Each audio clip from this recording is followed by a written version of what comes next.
দারুণ, শান্তা বলল। সাংঘাতিক, ভিকি বলল। সি লায়নের পুলের কাছে পাথরের ওপর দাঁড়িয়ে আছে ওরা। মিসেস মেলভিলকে দেখছে। স্পিডবোট নিয়ে খাড়ি থেকে বেরিয়ে যাচ্ছেন তিনি। তীব্র গতিতে মোড় নিলেন। ঢেউয়ের উপর লাফিয়ে লাফিয়ে ছুটছে বোটটা। পালিশ করা মেহগনি কাঠ ও চকচকে স্টেইনলেস স্টিলের ফিটিংসে চমকাচ্ছে শেষ বিকেলের রোদ। দুজনের পেছনে দাঁড়ানো কেরি, তার পেছনে সি লায়নগুলো ফ্লিপারের ওপর ভর দিয়ে অদ্ভুত ভঙ্গিতে সামনে পিছনে দুলছে আর খাবারের জন্য হাত ছাড়ছে।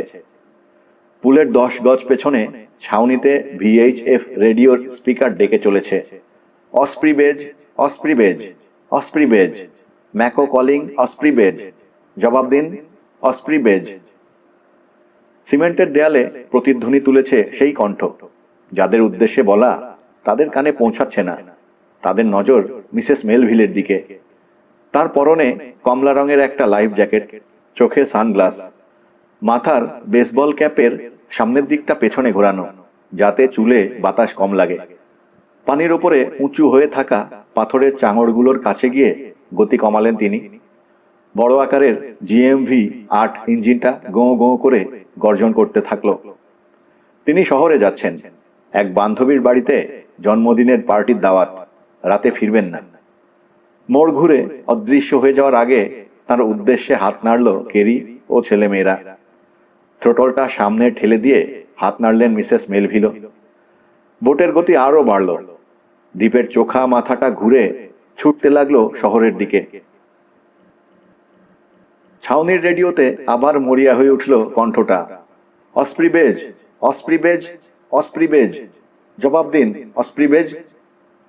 মেয়েদের খাওয়ানোর সময় হয়েছে, কেরি বলল। ওদের খাইয়ে ঘরে যাব। রাতের জন্য রাঁধতে হবে। শান্তা নোটবুকে লিখল, তোমার আম্মার কাছে আমি সত্যিই কৃতজ্ঞ শান্তা। রাতে তোমাকে এখানে থাকতে দিলেন। আপনার কাছেও আমি কৃতজ্ঞ। মাথা ঝাঁকালো শান্তা। এখানে থাকতে এত ভালো লাগছে আমার। ভিকি বাধা দিল, বাবা আর রানা আঙ্কেল এখনো আসছে না। সাগরের দিকে তাকিয়ে আছে ও। ফিরতে এত দেরি করছে কেন? চলে আসবে। কেরির নিজেরও দুশ্চিন্তা হচ্ছে, তবে ছেলে মেয়েদের কাছে সেটা প্রকাশ করলো না। চিন্তা করো না।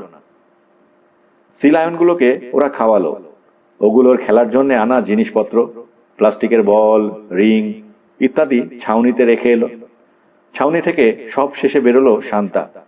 দরজাটা টেনে দেওয়ার আগে রেডিওর শব্দের কারণে সৃষ্ট মৃদু কম্পন টের পেল বাতাসে। চারপাশে তাকালো। শব্দটা কোথা থেকে আসছে বুঝতে পারল না। দরজা লাগিয়ে দিল। চাপা পড়ে গেল শব্দ। রেডিওর স্পিকার বেজেই চলেছে, অস্প্রিবেজ, অস্প্রি, ম্যাকো থেকে বলছি, জবাব দিন অস্প্রিবেজ। পাহাড়ের চূড়ায় উঠে নিচে তাকালো ভিকি। ডোবায় দাঁড়িয়ে থাকতে দেখলো সারসটাকে। বলল, ওয়ান উইংকে খাইয়ে আসি। থাক না, বাধা দিল কেরি। তোমার বাবাই ফিরে এসে খাওয়াবেন। কিন্তু কখন আসবে কে জানে। দেরি হলে খিদেই কষ্ট পাবে বেচারা। আমি পারবো তো। না, একটু কড়া শোনালো কেরির কণ্ঠ। উত্তেজিত হয়ে পড়ছে ও, উদ্বিগ্ন। কারণটা ঠিক ধরতে পারছে না। দ্রুত সামলে নিল নিজেকে। ভিকির দিকে তাকিয়ে হাসল। আসলে তোমার বাবা পাখিটাকে খাওয়াতে পছন্দ করে তো, তাই। ও থেমে গেল। কৈফিয়তটা নিজের কানেও বেখাপ্পা শোনালো বেশ।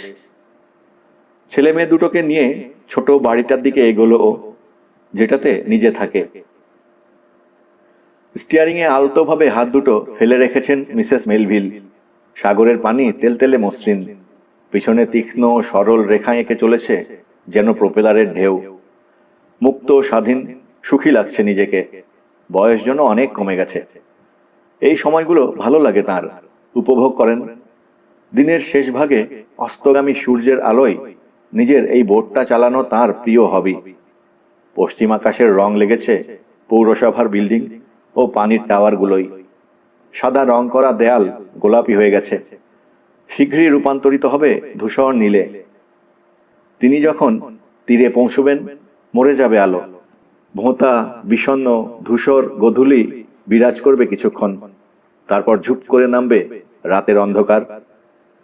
সামনের পানিতে কিছু একটা দৃষ্টি আকর্ষণ করলো তার। ভালো করে দেখার জন্য মাথা উঁচু করলেন, হুইলটা ধরে রাখলেন এক হাতে। পিঠের একটা পাখনা দেখা যাচ্ছে, পানি কেটে এঁকে বেঁকে ছুটে চলেছে পাখনাটা। পেছনে এপাশ ওপাশ দোলাতে দোলাতে চলেছে কাস্তের মতো বাঁকা লেজ। বিশাল একটা হাঙর, 15 ফুটের কম হবে না। হাঙর বিশেষজ্ঞ না হয়েও বুঝলেন অদ্ভুত আচরণ করছে হাঙরটা। অলস সময় কাটানোর জন্য ঘোরাঘুরি করছে না, শিকারের পিছু নিয়েছে। ওই লক্ষ্মী ছেলেটার সেই সাদা হাঙর না তো? গতি বাড়িয়ে দ্রুত কাছে এসে পাখনার পেছনে ধাতব ট্যাগটা চোখে পড়ল তাঁর। অস্প্রি আইল্যান্ডের ট্যাগ। হ্যাঁ, রানার হাঙরটাই। বোটের শব্দে ডুব দিল সাদা হাঙর। অপেক্ষা করতে লাগলেন মিসেস মেলভিল, কিন্তু ওটা আর ভাসল না। রানা শুনলে খুশি হবে, তিনি ভাবছেন। সেন্সরটা পেয়ে গেছে, আবার হাঙরের পিছু নিতে পারবে। হঠাৎ সামনে আরো একটা জিনিস চোখে পড়ল তাঁর। সাঁতার কাটছে, দূর থেকে মানুষের মতোই লাগছে। নিশ্চিত হতে পারলেন না, কারণ এত বড় মানুষ কখনো দেখেননি। তাছাড়া সাঁতার কাটার ভঙ্গিটাও অদ্ভুত, অনেকটা ডলফিনের মতো। বোকা নাকি লোকটা? শেষ বিকেলে এরকম একটা জায়গায় সাঁতার কাটতে আসে, বিপদের ভয় নেই। বুঝলেন এই মানুষটাকেই নিশানা করেছে হাঙরটা, সাবধান করে দেওয়া দরকার। ওর দিকে বোট ছোটালেন তিনি, মনে মনে ঈশ্বরকে ডাকছেন হাঙরটা কিছু করার আগেই যাতে মানুষটার কাছে পৌঁছে যেতে পারেন, বোটে তুলে নিতে পারেন। কিন্তু তাকে অবাক করে দিয়ে হঠাৎ ডুবে গেল লোকটা, হাঙরটার মতোই, আর ভাসে না। বোট থামিয়ে তাকিয়ে রইলেন তিনি। মানুষটার ভেসে ওঠার অপেক্ষা করছেন। ভাসতে ওকে হবেই, ও তো আর হাঙর নয় যে যতক্ষণ খুশি তলিয়ে থাকতে পারবে। শ্বাস নেবার জন্যে মাথা তুলতেই হবে ওকে। কিন্তু পানির নিচে হাঙরটা ওকে ধরে ফেললে আর কিছু করার থাকবে না তার। ভয় পেয়ে গেলেন মিসেস মেলভিল। ভুল দেখেছেন, মানুষ না অন্য কিছু? আতঙ্কিত হয়ে পড়লেন। মনের ভেতর সাবধান বাণী উচ্চারিত হতে লাগলো বারবার, পালাও, এই মেয়ে, বাঁচতে চাইলে পালাও, এখনই এখান থেকে সরে যাও। তিনি গিয়ার দিলেন, ধাক্কা মেরে সামনে ঠেলে দিলেন থ্রোটল। সাঁই করে বোটের নাক ঘুরিয়ে দিয়ে তীব্র গতিতে ছুটতে শুরু করলেন তীরের দিকে। হাঙরটা যে পিছু নিয়েছে টের পেয়েছে দানব। পানির ওপর দিয়ে সাঁতরে চলছিল ওয়াটার বোর্ডের দিকে। ইঞ্জিনের শব্দ শুনে ডুব দিল। এখন আর আগের মতো ডুবে থাকতে না পারলেও সাধারণ মানুষের তুলনায় অনেক বেশিক্ষণ পারে। অন্ধকার পানিতে খুঁজতে লাগলো হাঙরটাকে। হঠাৎ করে বেড়ে গেল পানির চাপ। আসছে হাঙরটা। বিশেষ চোখ দিয়ে অন্ধকারেও দানবটা দেখতে পেল। ধূসর অবয়ব, চোখা মাথা, হাঁ করা মুখ। প্রতিরক্ষা ও পাল্টা আক্রমণের জন্য তৈরি হলো সেটা। আক্রমণ করলো হাঙরটা। চিন্তা ভাবনার ক্ষমতা নেই ছোট্ট আদিম মগজে। কৌশলের ধার দিয়েও গেল না, সোজা ছুটে এলো শত্রুকে কামড়ে ধরতে। ডাইভ দিয়ে নিচে চলে গেল শত্রু। ফুসফুস থেকে বেরিয়ে এলো এক ঝাঁক বুদবুদ। দেখলো ফুলে রয়েছে হাঙরের সাদা পেটটা। আঘাত হানার মোক্ষম জায়গা পেয়ে এক মুহূর্ত দেরি করল না দানবটা। নরম মাংসে বসিয়ে দিল 2 হাতের মারাত্মক ধারালো 10টা নখ। হাঁচকা টান মারল নিচের দিকে। গভীর হয়ে চিরে গেল হাঙরের পেটের চামড়া।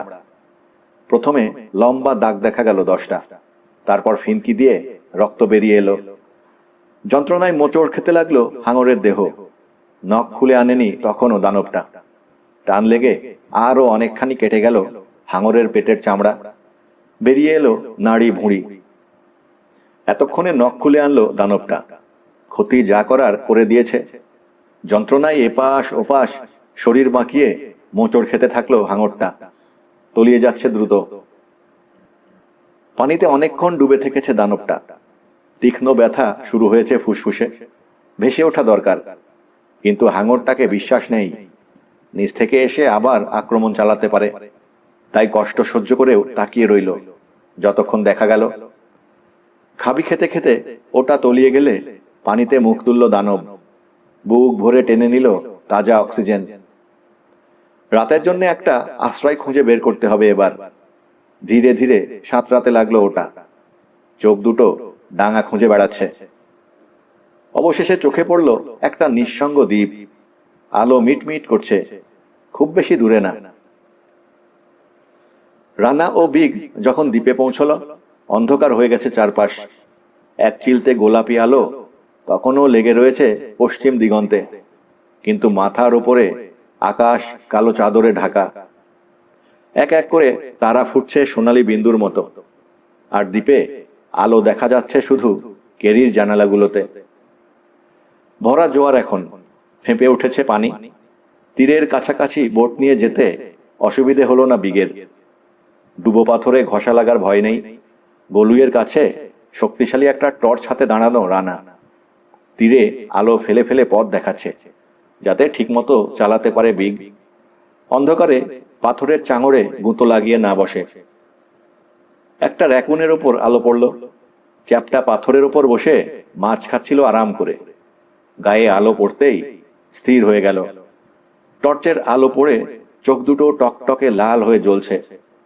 গায়ে আলো পড়তে ঝোপ ঝাড় ভেঙে ছুটে পালালো একটা শিয়াল। সবকিছুই স্বাভাবিক মনে হচ্ছে। অন্যদিকে চলে গেছে বোধহয় দানবটা। ন্যাপাট্রি ওটার জন্য কাছে হবে, বিগ বলল। স্টাইনের মুখে শুনে আসা অবিশ্বাস্য গল্পটা সংক্ষেপে ওকে বলেছে রানা। গেলে তো খুশি হতাম, নিশ্চিন্ত হতে পারছে না ও। যাক আর না যাক, আন্টি, কেরি আর ছেলে মেয়ে দুটোকে শহরে রেখে আসতে হবে এখনই। কিন্তু লায়নগুলোকে ফেলে যেতে রাজি হবেন না ডক্টর। যেতেই হবে, আর কোনো উপায় নেই। ডকে এসে স্লিপে বোট ঢোকালো বিগ। ইঞ্জিন বন্ধ করলো। ওর আগেই ডকে নেমে পড়েছে রানা। দড়িটা গোঁজে বেঁধে বিগকে বলল, আমি বসছি, আপনি গিয়ে নিয়ে আসুন ওদের, বলবেন আমি আসতে বলেছি। পাহাড়ি রাস্তা ধরে রওনা হয়ে গেল বিগ। ডকে দাঁড়িয়ে রইল রানা। কান পেতে শুনছে রাতের শব্দ, ঝিঝির কান ঝালাপালা করা চিৎকার, পাখির ডাক, সৈকতে আছড়ে পড়া অলস ঢেউয়ের মৃদু ছলাৎ ছল। হঠাৎ করেই মনে হলো তার, কোথায় যেন কি একটা নেই। কি নেই, কি নেই? ও হ্যাঁ, সারসটা। ওটা কোথায়? ডকের পাশের ডোবাটাই তো দাঁড়িয়ে থাকার কথা। চোখ গরম করে খাবারের জন্য ধমকানোর কথা। টর্চের আলোয় ভালো মতো ডোবাটা দেখল রানা। নিশ্চিত হলো পাখিটা নেই। কোথায় গেল? পাথরের চাঙড়গুলোর ওপর আলো ফেলে দেখল কিছুক্ষণ। তারপর ধীরে আলোটা সরিয়ে আনলো তীরের ঝোপঝাড়গুলোর দিকে। ঝোপের গায়ে আটকে থাকতে দেখল একটা লম্বা পালক, নীলচে ধূসর রং। ওর সন্দেহ হলো, পালকই তো। ঝোপটার কাছে চলে এলো রানা। হ্যাঁ, পালক, ওই সারসটার। দুই হাতে ঝোপের ডাল সরিয়ে ভেতরে উঁকি দিতে গেল রানা। আঠা আঠা কি যেন লাগলো হাতে। আঙুলে আলো ফেলে দেখল রক্ত ডাল থেকে লেগেছে। আশেপাশে খুঁজতে শুরু করলো রানা। লম্বা ঘাসের ফাঁকে মাটিতে পড়ে থাকতে দেখল সারসের মাথাটা টেনে ছিঁড়ে ফেলা হয়েছে। চোখ দুটো নেই। বুকের রক্ত ছলকে উঠল রানার। আতঙ্কের স্রোত বয়ে গেল মেরুদণ্ড বেয়ে। চরকির মতো পাক খেয়ে ঘুরে দৌড় দিল বাড়ির দিকে। ওটাকে ঠেকানোর মতো কোনো অস্ত্র নেই আমাদের কাছে, কেরিকে বোঝাচ্ছে বিগ। এখান থেকে আমাদের চলে যাওয়াই বুদ্ধিমানের কাজ। ওরা রান্নাঘরে কথা বলছে। মেঝেতে বসে 2 প্যাকেট তাস নিয়ে ও আর খেলছে ভিকি ও শান্তা। লায়নগুলোকে ফেলে আমি যেতে পারবো না, কেরি বলল। ওরা আমার সন্তান। জোরে জোরে মাথা নাড়ল। আমি স্রেফ পারবো না। কিন্তু দানবটা এলে আপনার লায়ন তো বাঁচবেই না, আমরাও কেউ বাঁচব না। আমি যাব না, বাচ্চাদের নিয়ে আপনারা শহরে চলে যান। ঝটকা দিয়ে খুলে গেল রান্নাঘরের দরজা। বিগ, ওটা এসে পড়েছে এখানে। বলতে বলতে ঘরে ঢুকলো রানা। পিছনে দরজাটা লাগিয়ে দিল। ভিকি চমকে গেল। রানা আঙ্কেল কি বলছে? ইশারায় শান্তাকে সেটা জানালো। কোথায় জানতে চাইল বিগ। জানি না, ওয়ানুইংকে মেরে ফেলেছে। দ্বীপেই কোথাও আছে ওটা বিগ। ওয়ানুইংকে খুন করেছে? বিশ্বাস করতে পারছে না যেন বিগ। ধীরে ধীরে শক্ত হয়ে গেল চোয়াল। চোখের তারা জ্বলছে। আন্টি কোথায়? শহরে গেছে একটা অনুষ্ঠানে। আমরাও। এখন আর চলে যাওয়ার সুযোগও নেই আমাদের। কেরি ও ছেলে মেয়ে দুটোর দিকে তাকালো রানা। এই রাতে এদের নিয়ে ঘর থেকে বেরোনো ঠিক হবে না। কোথায় যে লুকিয়ে আছে ওটা কে জানে। হয়তো ডকের ধারের ঝোপগুলোতেই ঘাপটি মেরে রয়েছে। কেরি দরজার দিকে এগোলো। কোথায় চললেন? জিজ্ঞেস করলো রানা। মেয়েদের আনতে, এখানে নিয়ে আসবো। পাগল নাকি? আমি বললে ওরা আসবে, দেরি হবে না, যাবো আর আসবো। উহু, বাইরে ঘুটঘুটে অন্ধকার, অনেকখানি রাস্তা। সি লায়নরা যে গতিতে চলে, 300 গজ আসতে আসতে পারবেন না। তাই বলে কি ট্যাঙ্কে ফেলে রাখবো দানবের শিকার হওয়ার জন্যে? কেরি দরজা খুলল। ভাববেন না, ওটাকে আসতে দেখলে কি করবেন? গায়ের জোরে পারবেন, ছুটেও পালাতে পারবেন না। বোঝার চেষ্টা করুন কেরি, লায়নগুলো শুধুই জানোয়ার। মরিয়া হয়ে বলল রানা। আমার কাছে ঠিক তা নয়। ভিকি ও শান্তার দিকে আঙুল তুলল কেরি। ওদের কাছেও নয়। কিন্তু আমি আপনাকে যেতে দিতে পারি না। আপনি আমাকে আটকাতেও পারেন না। জোর করে রানাকে সরিয়ে দিয়ে দরজার পাল্লা খুলল কেরি। ছুটে বেরিয়ে গেল রাতের অন্ধকারে। বিড়বিড় করে কি যেন বলছে বিগ। কেরি বেরিয়ে যেতেই সিঙ্কের ওপরের তাক থেকে বড় একটা মাংস কিমা করার ছুরি নিয়ে কোমরের বেল্টে গুঁজল। রানার হাত থেকে টর্চটা নিল। রানা বাধা দিল না। জিজ্ঞেস করলো, কোথায় যাচ্ছেন? ওকে বাঁচাতে। ভয় নেই মিস্টার রানা, আমিও আরেক দৈত্য। রসিকতা করে পরিস্থিতি হালকা করার চেষ্টা করল বিগ। এক দৈত্য আরেক দৈত্যকে আক্রমণ করতে সাহস পাবে না। কিন্তু রানা হাসল না। রানার পাশ দিয়ে দ্রুত বেরিয়ে গেল বিগ। শান্তা আর ভিকির দিকে তাকালো রানা। তোমরা একা থাকতে পারবে না? আপনি কোথায় যাচ্ছেন? জানতে চাইল ভিকি। তোমার বাবা একা গেল। চিন্তিত ভঙ্গিতে রানা জবাব দিল। মনে হচ্ছে আমারও যাওয়া দরকার। যান। কণ্ঠস্বর শান্ত রাখার চেষ্টা করছে ভিকি। আমরা থাকতে পারবো। ড্রয়ার থেকে বড় সড়ো একটা হাতুড়ি বের করলো রানা। বেরিয়ে যাওয়ার আগে ভিকিকে বলল, দরজাটা লাগিয়ে দাও। পাহাড়ের দিকে দৌড়ে চলেছে কেরি। মাঝপথে ওকে ধরে ফেলল বিগ। পাশাপাশি চলল দুজন। বারবার এপাশ ওপাশ আলো ফেলে দেখছে বিগ। সি লায়নের উত্তেজিত ডাক কানে এলো। পাগল হয়ে গেছে যেন জানোয়ারগুলো। তীক্ষ্ণ চিৎকার করছে। সর্বনাশ! গতি বাড়িয়ে দিল কেরি। হাত ধরে ওকে থামানোর চেষ্টা করলো বিগ। ঝাড়া দিয়ে হাত ছুটিয়ে নিয়ে দৌড়াতে থাকলো কেরি। পাহাড় বেয়ে ওঠার সময় ওর সঙ্গে তাল মিলিয়ে ছুটতে পারল না বিগ। দুজনের মাঝে দূরত্ব বাড়ছে। 10 ফুট আগে চলে গেছে কেরি। সি লায়নের পুলে আগে পৌঁছালো ও। পাশে এসে দাঁড়ালো বিগ। লায়নগুলোর চিৎকার কানে আসছে, কিন্তু দুজনের কেউই দেখতে পাচ্ছে না ওগুলোকে। শব্দ লক্ষ্য করে আলো ফেলল বিগ।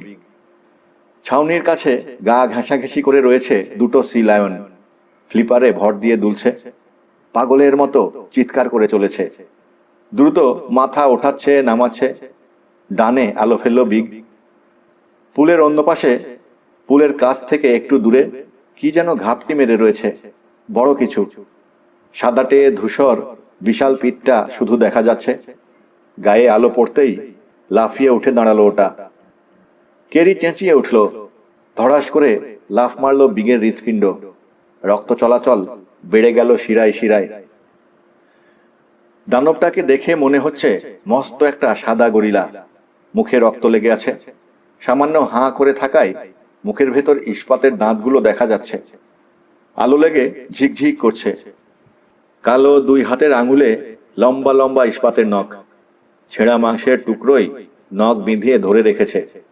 হাত পায়ের শিরাগুলো ফুলে রয়েছে দড়ির মতো। অপারেশন করে ফেলে দেয়া হয়েছে জননেন্দ্রিয়। প্রস্রাব বেরোনোর জন্য শুধু একটা ফুটো। ভয়ানক বিকৃত লাগছে জায়গাটা। টর্চের আলো প্রতিবিম্বিত হচ্ছে মণিহীন সাদা চোখে, যেন গোল দুটো ছোট আয়না। পায়ের কাছে পড়ে রয়েছে আংশিক খাওয়া একটা সি লায়নের লাশ। হিংস্র জন্তুর মতো ভয়ঙ্কর একটা গর্জন করে উঠল দানবটা। এগিয়ে এলো 1 পা। পালান! চিৎকার করে কেরিকে বলল বিগ।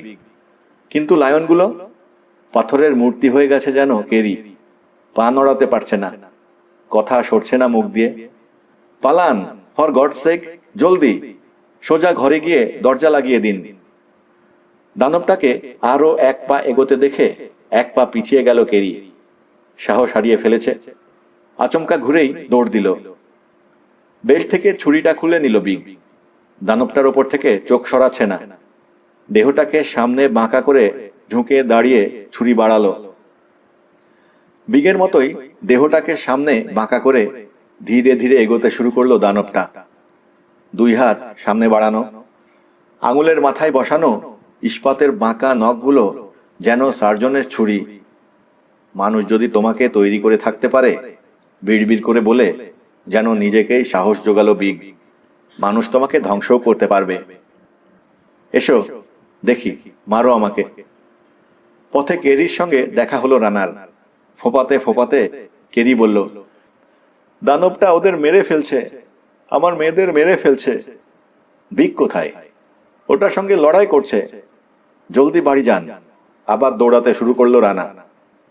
অস্পষ্ট দুটো সাদা রঙের বিশাল মূর্তিকে জাপটা জাপটি করতে দেখল। টর্চ গড়াচ্ছে মাটিতে, ছুরি নেই বিগের হাতে। রানা কাছে চলে এলো, হাতুড়ি উঁচু করে ধরল। বাড়ি মারার সুযোগ খুঁজছে। যেভাবে নড়ছে ওরা, বাড়িটা বিগের গায়েও লেগে যেতে পারে। হঠাৎ ধাক্কা খেয়ে দড়াম করে মাটিতে পড়ল বিগ। এক লাফে ওর পাশে গিয়ে বসলো দানব। বিগকে এক হাতে চেপে রেখে গলায় দাঁত বসাতে যাচ্ছিল ফকনার। ওর হাত যেখানে কাঁধে মিশেছে সেই জয়েন্ট লক্ষ্য করে হাতুড়ি দিয়ে প্রচন্ড এক বাড়ি মারল রানা। ক্রুদ্ধ অমানসিক গোঙানি বেরিয়ে এলো দানবটার মুখ থেকে। ঝুলে পড়ল বাম হাতটা। ঘুরে তাকালো। এই সুযোগে ওটার পেটে প্রচন্ড ঘুষি মারল বিগ। কিন্তু বিগের দিকে আর তাকালোই না দানবটা। উঠে দাঁড়াচ্ছে নতুন শত্রুকে ঘায়েল করতে। থামাতে হবে। ওটাকে থামানোর জন্যে এবার ওর ডান হাঁটুতে হাতুড়ির বাড়ি মারল রানা। মনে হলো হাঁটুর বাটি খসে গিয়ে অকেজো হয়ে গেল পাটা। দেহের ভার রাখতে পারছে না। একপাশে কাত হয়ে গেল দানব। আরেকটা ক্রুদ্ধ গর্জন বেরিয়ে এলো ওর গলা থেকে। রানা থামলো না। ওটার মাথা লক্ষ্য করে হাতুড়ি চালালো এবার। ফিরে এলো হাতুড়ি, যেন ইস্পাতের গায়ে লেগেছে। কিন্তু দানবটা টলছে। এবার কাঁধ দিয়ে ওটার বুকে ধাক্কা মারল রানা। এতক্ষণে পড়ল দানবটা। কেঁপে উঠল মাটি।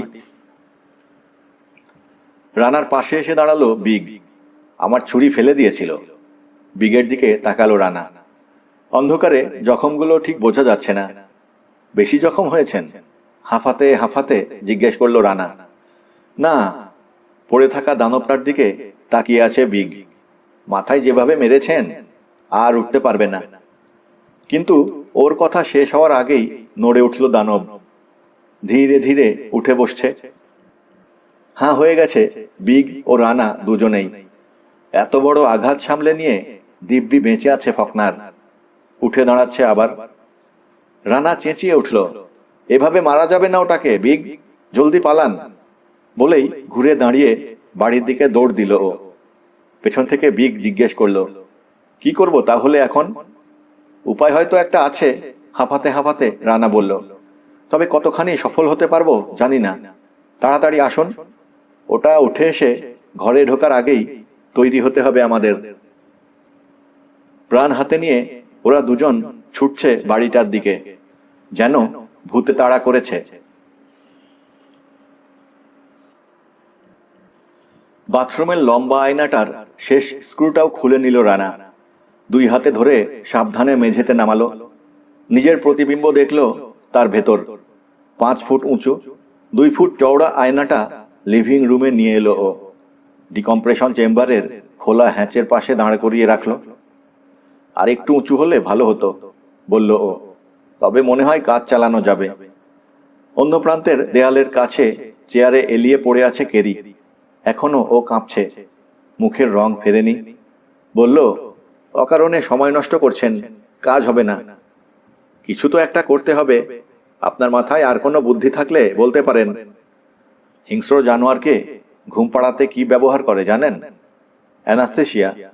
হ্যাঁ, অ্যানাস্থেশিয়া ব্যবহার করব। কিভাবে করবেন? সিরিঞ্জ নিয়ে আপনাকে কাছে যেতে দেবে দানবটা? তাছাড়া বারবার ওটার দেহে অপারেশন চালিয়েছেন স্কপ। কি দিয়ে বেহুশ করেছেন তিনিই জানেন। দেহের রাসায়নিক পরিবর্তনও ঘটিয়েছেন, জানা কথা। সাধারণ অ্যানেস্থেশিয়া ওটার দেহে আর কাজ নাও করতে পারে। রানা জানালা দিয়ে তাকালো। পাহাড়ের নিচে চোখ রাখছে ভিকি ও শান্তা। রানা জিজ্ঞেস করল, ওটা কি আসছে ভিকি? না, জবাব দিল ভিকি। পাশে দাঁড়ানো বিগের দিকে ফিরল রানা। বিগের সারা গায়ে অসংখ্য জখম, রক্ত পড়ছে সেগুলো থেকে, তবে কোনোটাই তেমন মারাত্মক নয়। ধুয়ে টুয়ে পরে ওষুধ লাগালেই চলবে। জরুরি কাজটা আগে সারা দরকার।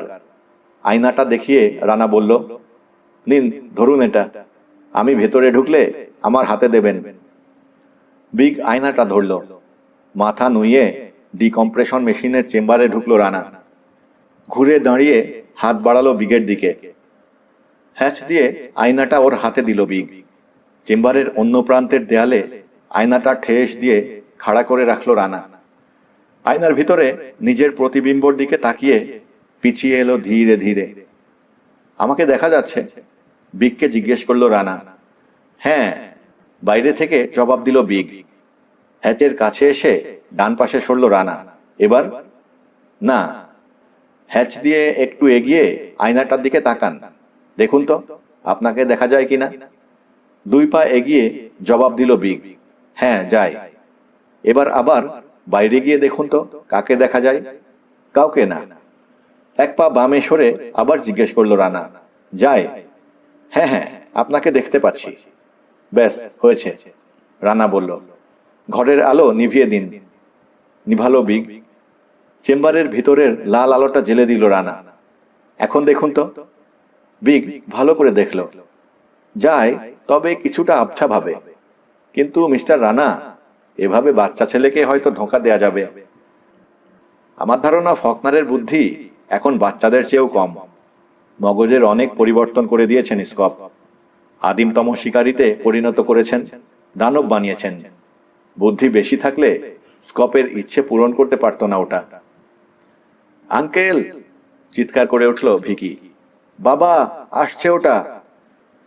কেরিকে আলোটা জ্বেলে দিতে বলুন বিগ। চেম্বারের ভেতর থেকে রানা বলল। মিস কিন, আলোটা জ্বেলে দিন, চেঁচিয়ে বিগ বলল। ঘরের আলো জ্বেলে দিয়ে দৌড়ে জানালার কাছে গিয়ে দাঁড়ালো কেরি, ভিকি ও শান্তার পাশে। কোথায় দাঁড়ালে বাইরে থেকে ওকে দেখা যায় সেটা ভালো করে বুঝে নিয়ে চেম্বার থেকে বেরিয়ে এলো রানা। ও এসে দাঁড়ালো জানলার পাশে। হাত তুলে ঢালের দিকে দেখালো ভিকি। অনেক নিচে পাহাড়ের ঢাল বেয়ে লম্বা মূর্তিটাকে উঠে আসতে দেখা যাচ্ছে। হাঁটার ভঙ্গিটা মোটেও স্বাভাবিক নয়। পা টেনে টেনে দুলে দুলে হাঁটছে। একটা হাত ঝুলে আছে শরীরের পাশে। এত মার খেয়েও মরেনি। বিড়বিড় করলো রানার পাশে এসে দাঁড়ানো বিগ। আল্লাহ জানে ঠেকাতে পারবো কি না। অনিশ্চিত শোনালো রানার গলা। প্রচুর কাটাকুটি দানবটার গায়ে। ধারালো কি একটা জিনিস দিয়ে মেরেছে ওকে লম্বা লোকটা। বেটাকে মাটিতে ফেলে গলায় দাঁত বসাতে যাচ্ছিল। এমন সময় ভারী কিছু দিয়ে শক্ত মার মেরেছে ওকে আরেকটা লোক। এক কাঁধ ঝুলে পড়েছে, আর এক পায়ের হাঁটুর বাটি নড়ে গেছে। মাথার এক পাশে ভোঁতা যন্ত্রণা। গালের মাংসে প্রচন্ড জ্বালা। কেটে দিয়েছে লম্বুটা। এক উরুর অনেকখানি জায়গা ছুরির খোঁচায় গভীর হয়ে চিরে গেছে। এক হাতের একটা আঙুল কাটা পড়ে প্রায় আলাদা হয়ে গেছে। চামড়ায় ঝুলছে আঙুলটা। টান দিয়ে ওটা ছিঁড়ে ফেলে দিল দানবটা। কাদা তুলে নিয়ে লেপে দিল কাটা জখমগুলোতে। ক্ষতগুলো দুর্বল করতে পারেনি ওটাকে, বরং আদিম মগজে এক ধরনের আনন্দ। যোগ্য প্রতিদ্বন্দ্বী পেয়েছিল। শুধুই অসহায় শিকার ছিল না, যেটা প্রতিরোধ করতেও জানে না, ভয় পেয়ে শুধু পালাতে জানে। শক্তিশালী শত্রুকে ধ্বংস করে যে তার আনন্দই আলাদা। জখমগুলো কোনো ক্ষতি করতে পারবে না দানবটার, সংক্রমিত হবে না, শুকিয়ে যাবে খুব তাড়াতাড়ি। সেরকম করেই ওকে রূপান্তরিত করেছেন স্কপ। আত্মরক্ষার জন্য সাবধান হওয়ার প্রয়োজন বোধ করছে না আর দানবটা। নিজের প্রচন্ড ক্ষমতা নিয়ে আর কোনো সন্দেহ নেই, অপরাজেয় ভাবছে নিজেকে। দূরে আলো দেখতে পাচ্ছে, ঢালের শেষ মাথায়। আলো মানেই থাকার জায়গা ও আশ্রয়। হয়তো আরো শত্রুর মুখোমুখি হতে হবে, যাদের ধ্বংস করে ও আনন্দ পাবে, খেয়েও। জখমি পাটা টানতে টানতে পাহাড়ের ঢাল বেয়ে উঠে চলল দানবটা। সামনে ঝুঁকে এগোচ্ছে, গতি মন্থর।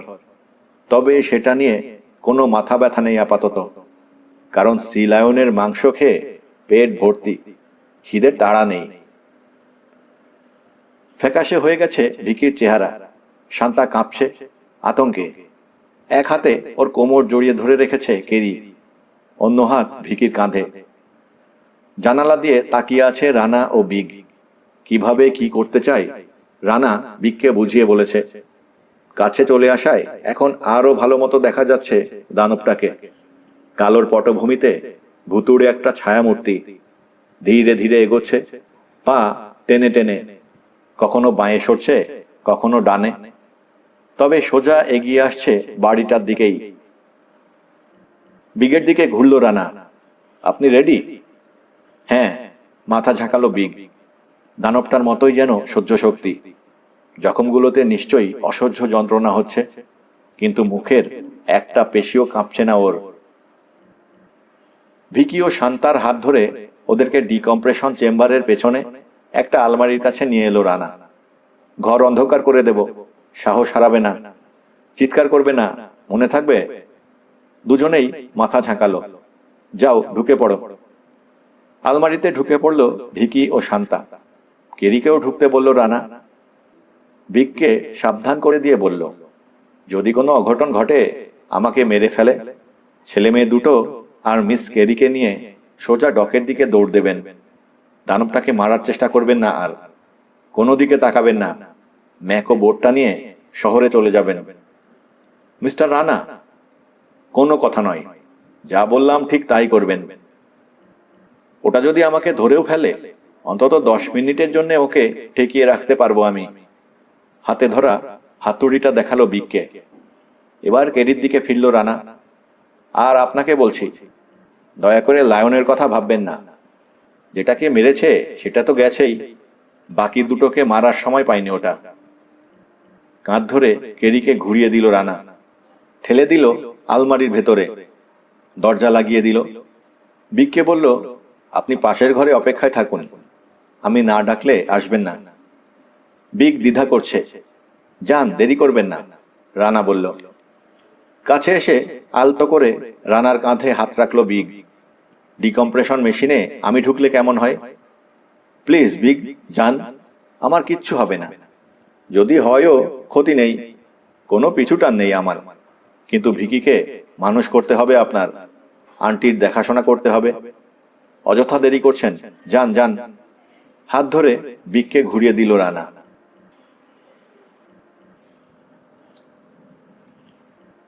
দেয়ালে বসানো কন্ট্রোল প্যানেলের কাছে এসে দাঁড়ালো ও।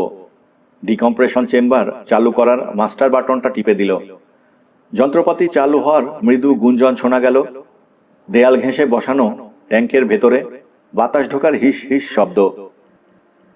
ঘরের আলো নিভিয়ে দিল রানা। চেম্বারের ভেতরের লাল আলোটা জ্বলে রইল শুধু। হ্যাচ দিয়ে ডিকম্প্রেশন মেশিনের ভেতরে ঢুকে নির্দিষ্ট জায়গায় গিয়ে দাঁড়ালো রানা। আরো কাছে চলে এসেছে দানবটা। বাড়ির ভেতরে নড়াচড়া দেখতে পাচ্ছে। আলোকিত জানালার কাঁচে কালো কালো ছায়া। সাবধান হওয়ার প্রয়োজন মনে করছে না, নিজেকে লুকানোর চেষ্টা করছে না। ভয় ডর পুরোপুরি চলে গেছে, পরোয়া করে না এখন আর সে কাউকে। হঠাৎ নিভে গেল বাতি। অন্ধকার রাত যেন শুষে নিল সমস্ত আলো। তাতে কোনো অসুবিধে নেই দানবটার। অন্ধকারেও দেখতে পাচ্ছে বাড়ির ভেতর থেকে লাল আলো আসছে। সেই আলো লক্ষ্য করে এগোলো ওটা। বাড়িটাকে ঘিরে চক্কর দিতে শুরু করলো। ঢোকার পথ খুঁজছে। একটা দরজা দেখতে পেল, পাতলা কাঠ আর কাঁচ দিয়ে তৈরি, ভেঙে ফেলা কিছুই না। দরজা ভেঙে মস্ত ঘরটায় ঢুকলো ওটা। লাল আলোটার দিকে নজর।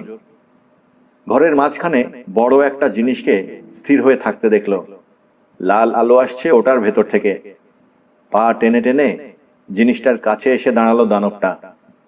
গোল একটা খোলা দরজা দেখে নিচু হয়ে ভেতরে উঁকি দিল।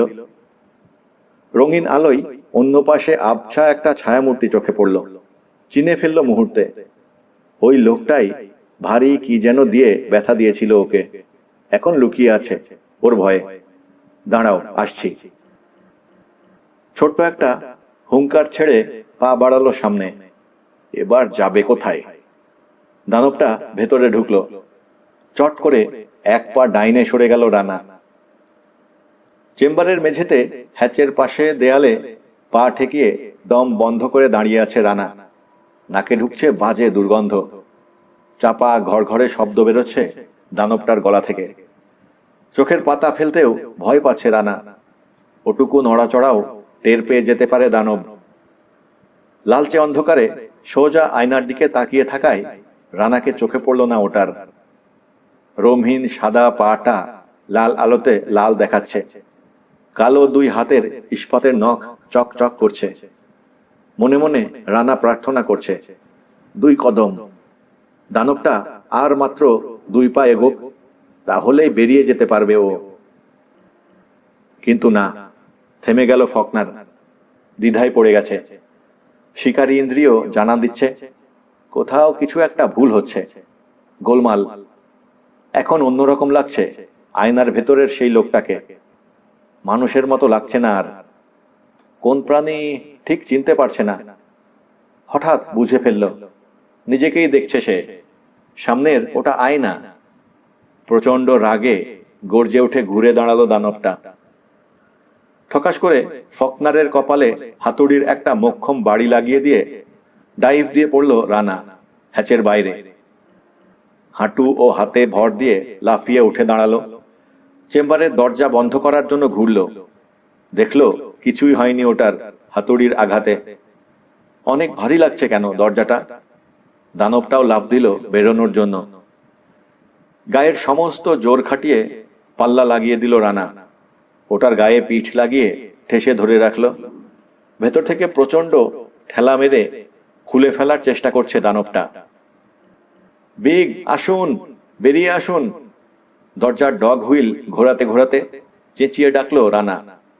চোখের পলকে পাশের ঘরের দরজা খুলে বেরিয়ে এলো বিগ। দরজা লাগাতে সাহায্য করলো রানাকে। একটা লাল আলো মিটমিট করে দরজাটা ঠিকমতো লাগার সংকেত দিচ্ছে। ইস্পাতের দরজার গায়ে ধাক্কা মারছে দানবটা। ধ্রাম ধ্রাম করে শব্দ হচ্ছে। আলমারির দরজা খোলার শব্দ শুনল রানা। বিগের পায়ের শব্দ দ্রুত ছুটে যাচ্ছে দেয়ালের কন্ট্রোল প্যানেলের দিকে। ডায়াল প্রিসেট করে রেখেছে রানা। বিগকে শুধু একটা বোতাম টিপতে হবে এখন। টিপে দিল বিগ। ডজনখানেক ভেন্ট নিয়ে ট্যাঙ্ক থেকে চেম্বারের ভেতর বাতাস ঢুকতে শুরু করলো। ঠান্ডা শুকনো বাতাস চেম্বারের গরম বাতাসের সঙ্গে মিশে কুয়াশা সৃষ্টি করল। চাপ বাড়াতে থাকুন, চিৎকার করে বিগকে বলল রানা। যতটা পারেন বাড়ান। হ্যাচের কাছ থেকে সরে এসে চেম্বারের এক পাশের একটা পোর্ট হোল দিয়ে ভেতরে তাকালো ও। আর দরজাটা খোলার চেষ্টা করলো না দানবটা। বুঝে গেছে ফাঁদে পড়েছে। বেরোনোর জন্য পথ খুঁজতে শুরু করলো। কাঁচে ঢাকা একটা গোল ফোকর দেখে ঘুষি মারতে হাত তুলল। হঠাৎ তীক্ষ্ণ ব্যথা শুরু হলো মাথায়। অনুভূতিটা ওটার কাছে নতুন। আগুন ধরে গেছে যেন মগজে। গোলে দলা পাকিয়ে পিণ্ড হয়ে যাচ্ছে যেন। 2 হাতে মাথা চেপে ধরে গলা ফাটিয়ে চিৎকার শুরু করলো। ঘূর্ণায়মান কুয়াশার মধ্যে চেম্বারের ভেতরে কি ঘটছে স্পষ্ট দেখছে না রানা। চিৎকার শুনতে পাচ্ছে। ভয়াবহ যন্ত্রণায় আর্তনাদ করছে যেন হিংস্র এক জানোয়ার। ওটার কান শেষ, চেঁচিয়ে বলল রানা। 5 সেকেন্ডে 200 ফুট চাপ সৃষ্টি হয়েছে, জবাব দিল বিগ। কন্ট্রোল প্যানেলের গেজের দিকে তাকালো। পোর্ট হলে কিসের যেন আঘাত লাগলো। মাকড়সা জালের মতো চিড় ধরল কাঁচের গায়ে। 300 ফুট ঘোষণা করল বিগ। তীক্ষ্ণ ব্যথাটা চলে গেছে। মাথার 2 পাশে ভোঁতা যন্ত্রণা হচ্ছে দানবটার। কি ঘটছে বুঝতে পারছে না। তবে যন্ত্রণার কারণ যে ফোকরের বাইরে উঁকি দিয়ে থাকা মানুষটা সেটা বুঝতে পারছে। আত্মরক্ষার কথা ভুলে গেল। প্রতিশোধের আগুন দাউ দাউ করে জ্বলে উঠল মগজে। এগোতে গিয়ে শক্ত কি যেন লাগলো পায়ে। নিচু হয়ে তুলে নিল জিনিসটা। ফোকরের কাঁচে বাড়ি মারতে এগোলো। একটা রেঞ্জ পেয়েছে, চেঁচিয়ে উঠল রানা। রেঞ্জটা কাঁচের গায়ে আছড়ে পড়তে দেখে লাফিয়ে পেছনে সরে গেল। মাকড়সার জাল বেড়ে গেল ফোকরের কাঁচে। 600 ফুট, বিগ জানালো। 650, আরো নামান, আরো। কিন্তু কাজ কি হবে? হবে কি হবে না পরের কথা, চালিয়ে যান। রেঞ্চের আঘাতে ভেঙে যেতে পারে কাঁচ। ঝুঁকি নিয়েও কাঁচের গায়ে নাক ঠেকিয়ে ভেতরে তাকালো রানা। দ্রুত এক সারি বোতাম টিপে দিয়েছে বিগ। প্রবল বেগে ট্যাঙ্ক থেকে চেম্বারে ঢুকছে চাপ চাপ বাতাস। বেড়ে যাচ্ছে চেম্বারের ভেতরে কুয়াশার ঘূর্ণন। কুয়াশার জন্য স্পষ্ট দেখতে পারছে না রানা। আবছাভাবে চোখে পড়ল। আবার বাড়ি মারতে রেঞ্জ তুলেছে দানবটা। হাঁ করা মুখের ভেতর রূপালী দাঁতগুলো দেখা যাচ্ছে। সাদা চোখে যেন রাজ্যের প্রতিহিংসা। কিন্তু রেঞ্জটা কাঁচের গায়ে নামিয়ে আনার সময় পেল না দানবটা। মাঝপথে থেমে গেল উদ্যত হাতটা। দেহটা ঝাঁকি খেল এমন ভঙ্গিতে যেন কয়েক হাজার ভোল্টের বিদ্যুৎ বয়ে গেছে শরীরে। কোটর থেকে বেরিয়ে আসছে চোখ। হাত থেকে খসে পড়ল রেঞ্জ। চেম্বারের মেঝেতে লুটিয়ে পড়ল দানবটা। ক্রমাগত মোচড় খাচ্ছে শরীর। নিজের মাংস নিজেই খামচাচ্ছে। চিরে ফালা ফালা করছে ধারালো নখ দিয়ে। 500 ফুট, বিগ জানালো। 450, কাজ হচ্ছে, রানা বলল। পোর্ট হলে যেন আঠা দিয়ে জুড়ে দেওয়া হয়েছে ওর চোখ।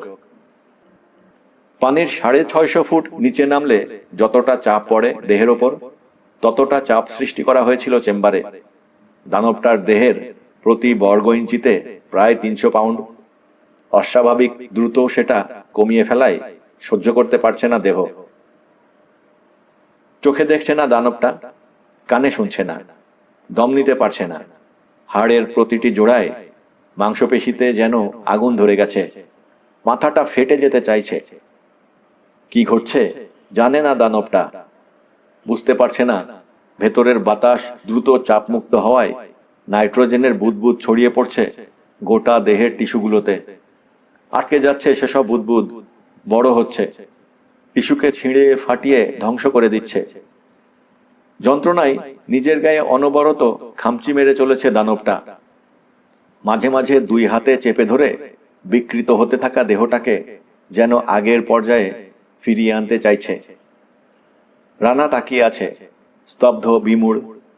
যন্ত্রণায় ছটফট করতে করতে মেঝে থেকে উঠে পড়তে দেখলো দানবটাকে। যন্ত্রণা সইতে না পেরে চেম্বারের ভেতর এখন ছুটে বেড়াচ্ছে পাগলের মতো। ধাক্কা খাচ্ছে এ দেয়ালে ও দেয়ালে।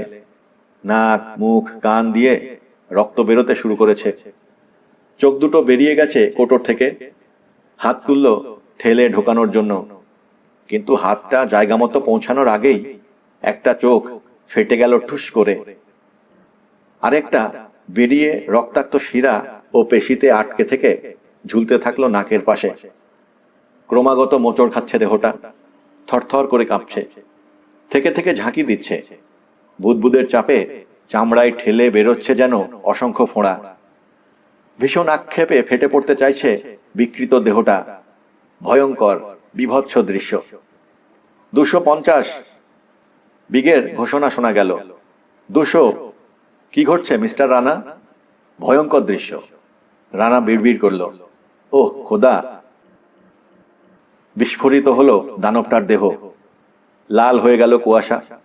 রক্তের ছিটে আর মাংসের কণা এসে আছড়ে পড়ল পোর্ট হোলের কাছে। আটকে গিয়ে ঘোলা করে দিল।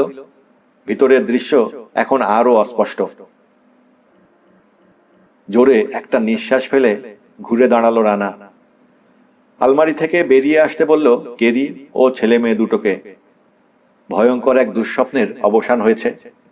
প্রত্যেকে একবার করে ভেতরের দৃশ্য দেখে এসে নিশ্চিন্ত হলো। তারপর হাসতে শুরু করলো পাগলের মতো। আনন্দে জড়িয়ে ধরছে একে অপরকে। হঠাৎ তীব্র আতঙ্কের চাপ দূর হয়ে যেতে মাতাল হয়ে গেছে যেন